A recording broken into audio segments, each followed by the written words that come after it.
Denials. Some people teach us the use of denials. This must be settled by each individual for himself. Here and at all times, we must settle every question from within and not from without. No living soul can say how another should or another should not work. Beware of the danger of a self-appointed authority. This danger is as apt to come into new thought as it was in the old. No one is your authority on anything. Let us look into the philosophy of denials. We find that many people teach and practice them, and we do not wish in any way to criticize them. Their reasoning is this: all disease is an image of thought held in mind until it appears in the body. It is true that without the ability to think, man could not be sick. If he thinks a sick thought, it will make him sick. When he changes his thought and thinks health, he is healed. It is taught that since sickness is negative thought, it must be counteracted by a positive thought, and that the best way is to deny the sick and infirm the positive thought.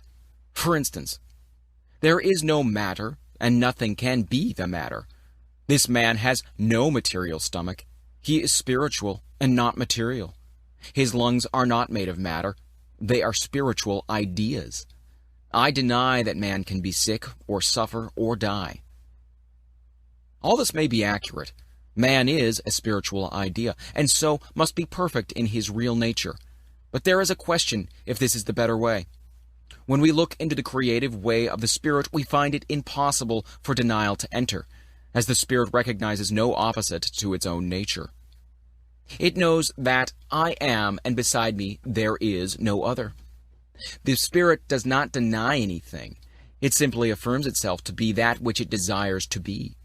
Seeing and recognizing no opposite to itself, it finds no need of denial. Indeed, this thought need not enter the mind. If we are working with the Spirit, we need not deny, but state the affirmative attitude of mind, realizing that we are dealing with the only power that exists. There is a subtle danger in using denials. We may deny to such an extent as to erect a barrier or build a mountain to overcome.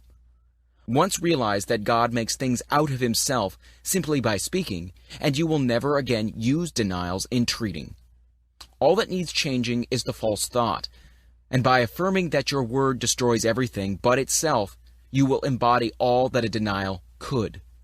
In those systems that teach denials, we find that the more enlightened ones are gradually using the affirmative method, and as this is the growth of experience, there can be no doubt that it is the better method.